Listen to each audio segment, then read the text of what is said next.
Hello and welcome back, and that is right. Today I want to talk about the Synology DS225 Plus and the Synology DS425 Plus.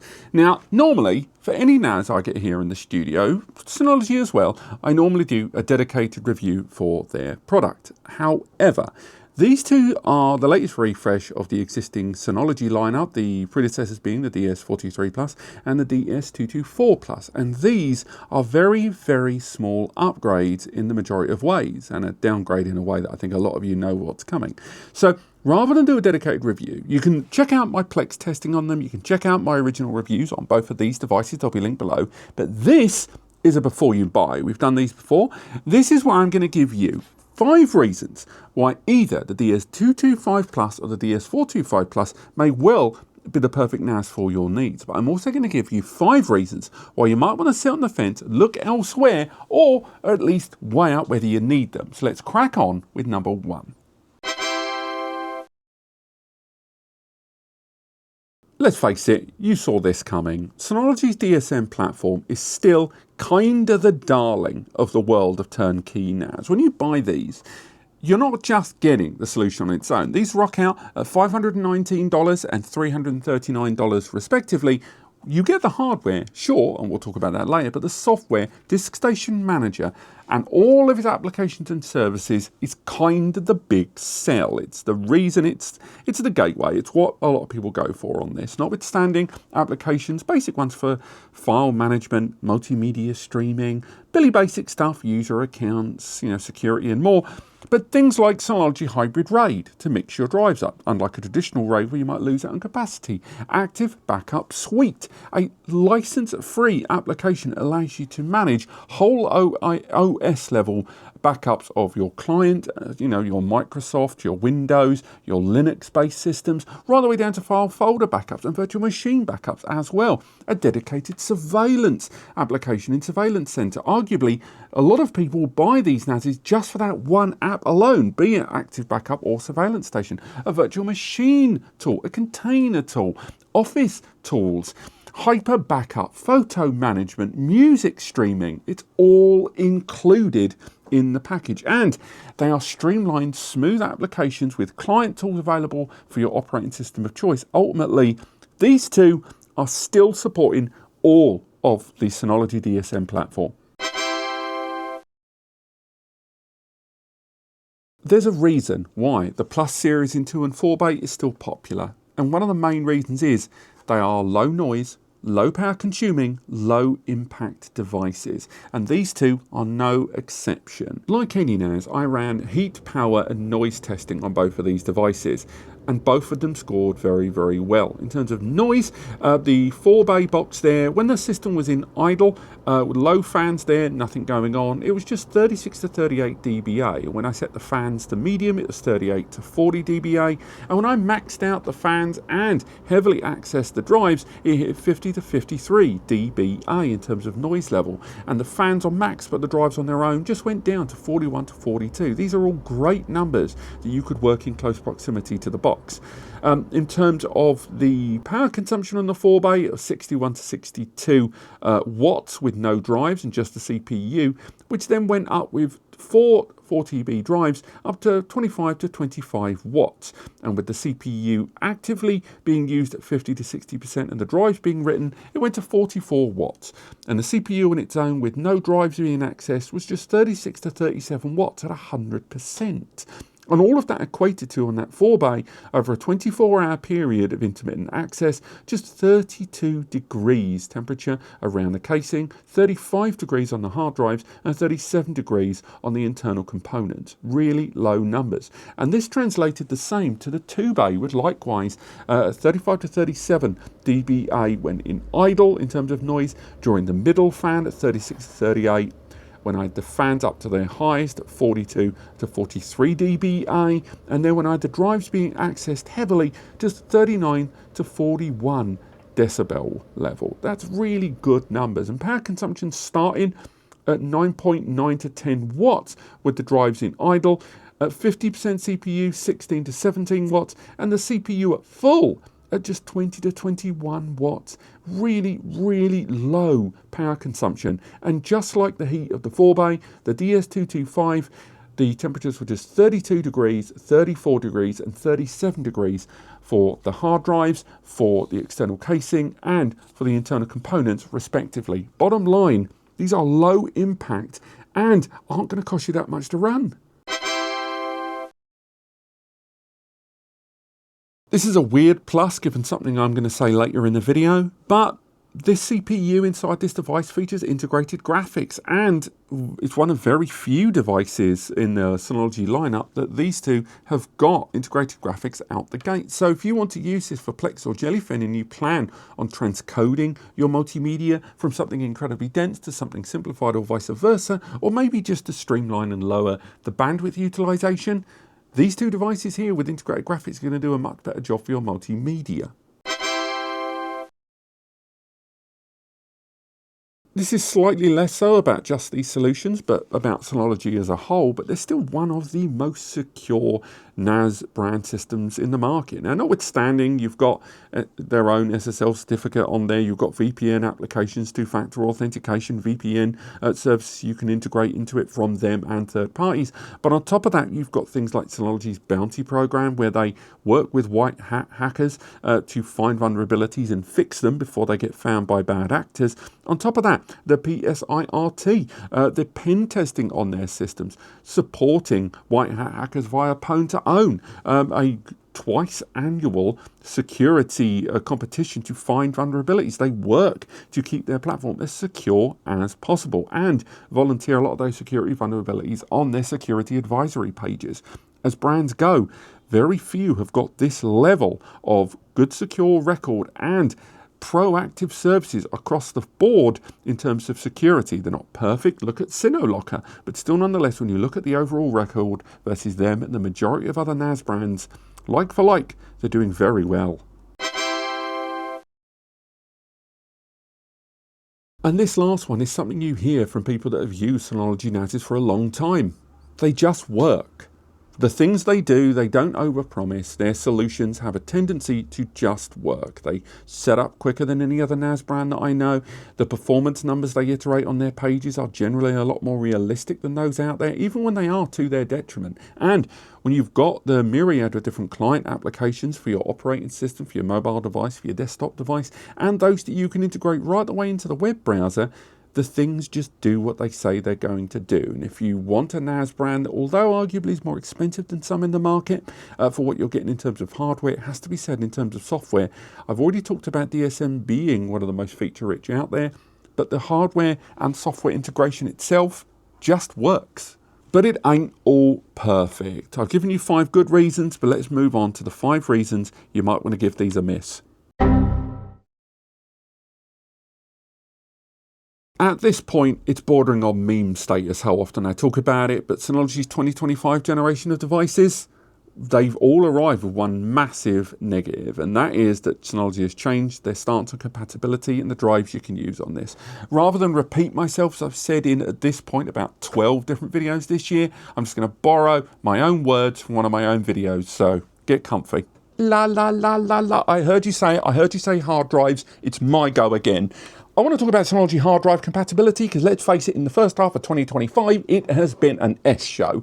This device arrives right now at the time of recording, 3rd week of July, with only supporting their own hard drives. Synology's hard drives, Synology SSDs, you can only use their own stuff. And don't get me wrong, they're good drives, they do the job. And the Plus series is available and it's actually comparable in price to the majority of Seagate and WD hard drives in the market. However, when it comes to the larger scale ones, you know, like the ones in this system, the HAT 5300 series, I'll say right now, those drives aren't anywhere near as universally available or more steadily priced. They are all over the place. We did a whole video about it. I was not happy. On top of that, the M.2 NVMe's, these are low performance. These are great for durability. In terms of for read performance, certainly for read caching, these are going to be great, but they are over expensive, very small capacities available, and the write performance is terrible. And when you've got this system that supports storage pools, but you can only use their drives, that is a huge limitation to me. Now, if you try to use this system with third-party drives, you know, like Seagate, Ironwater, WD Reds, you try to do that, the system won't even let you initialize. What the hell is that? You can import from an existing Synology NAS. If you've got another Synology NAS that you've had for donkey's years, again, I've seen 8 bays that are 12 to 13, 14, 15 years old from Synology, still running to this day, and to their credit. But if you try to move drives from old systems into this one, it'll recognise them, it'll even let you migrate them. You can't do a RAID recovery, you can't add a hot spare, you can't expand unless you use their own drives. What the hell is that? Sure, you can use SATA SSD, but you still get warnings coming out the wazoo. And maybe, as time wears on, Synology are going to add other hard drives to that list. They almost certainly will. But the question still remains, why can't all of this new style of verification on the side of the hard drives but had been done months ago? These devices are in development and on a roadmap 6 to 12 months ago. They could have definitely added drives by now, but they didn't. Given that those drives already existed on those other compatibility lists of older devices, that begs the question even further. And when they do start adding other drives to those compatibility lists, I thought I'm going to ask, why did it take so long? Why those drives and not others? And what was the bloody point of having such a PR nightmare to not have those drives early doors? There's absolutely no way there has not been an impact on the bottom line by the way this messaging and deployment of hard drive compatibility has been.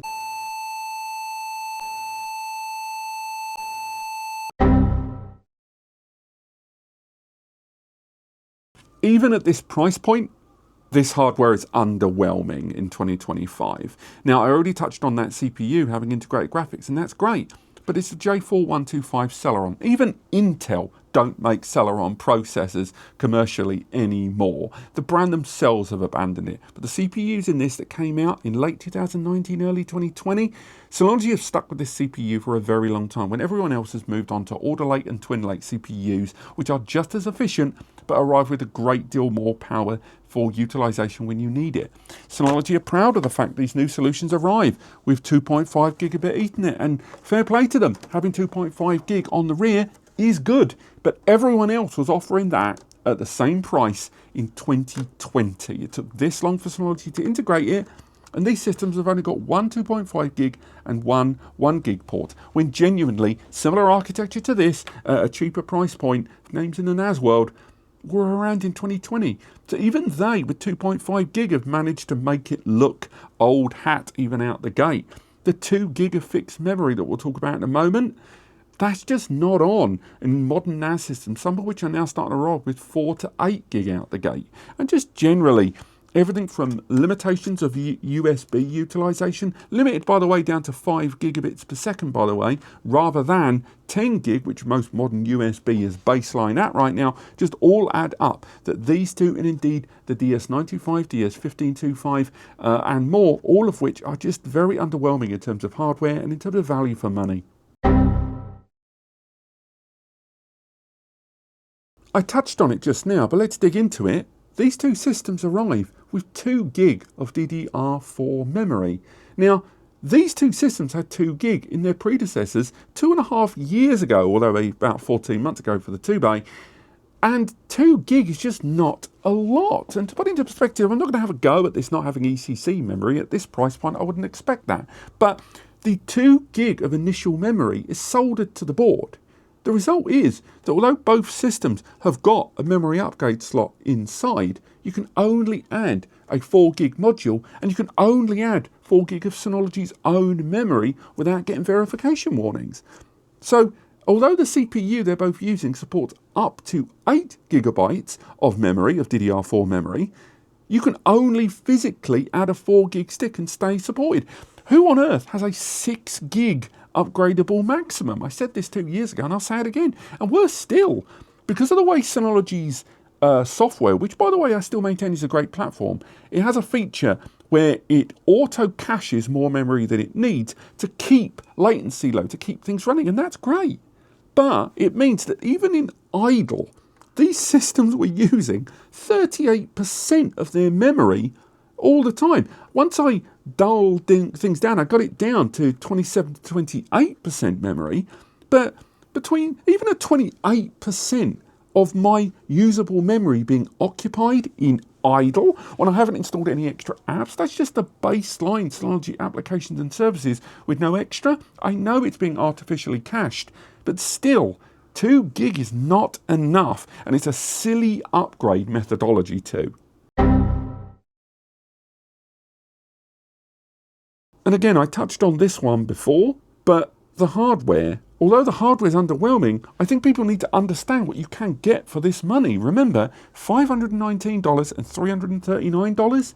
These days, you can get 2 and 4 bay solutions, not only with multiple 2.5 gig ports, you can get them with 5 gig network ports. You can get them with Intel 4 and 8 core processors like the M.2 These systems here, not only are they underwhelming in terms of hardware, but in terms of what you can get for your money these days, although the 4 bay arrives with those slots on the bottom to add M.2, because of the limitations of Synology's compatibility listings at the time of recording, the result is that even the baseline hardware configuration I'm being presented with, I'm not able to make the most of. It works well in DSM, but outside of DSM, it's just general value for money. It feels tremendously lacking compared to options from QNAP, from Ugreen, Asus or TerraMaster, the works. You want perspective?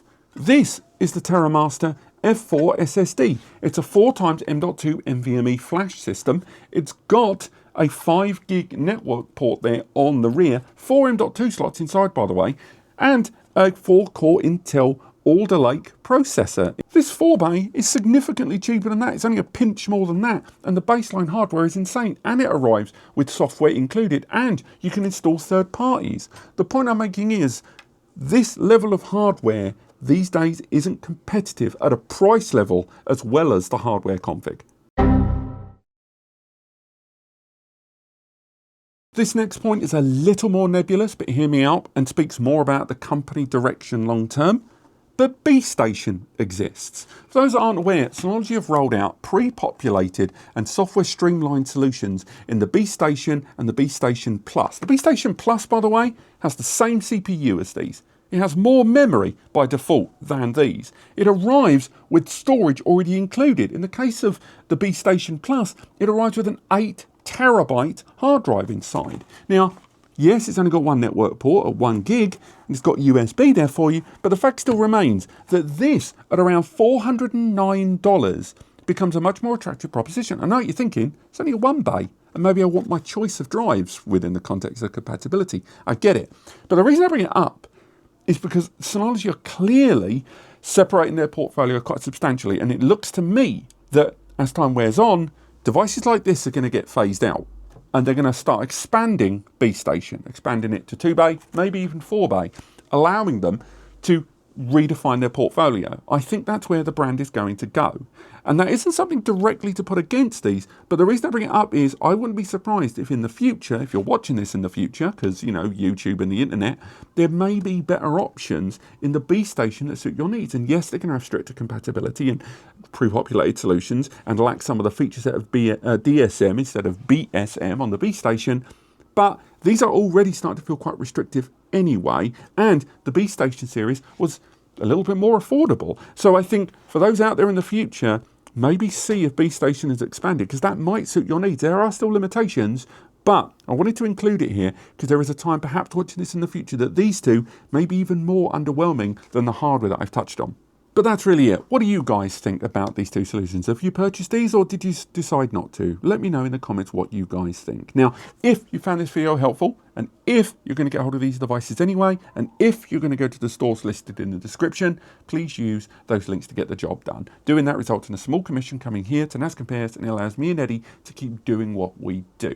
I've linked also to the written reviews for these devices and other reviews of not only Synology NASs, but similar NASs to help you choose the right storage server for your needs. But apart from that, have yourselves a fantastic week.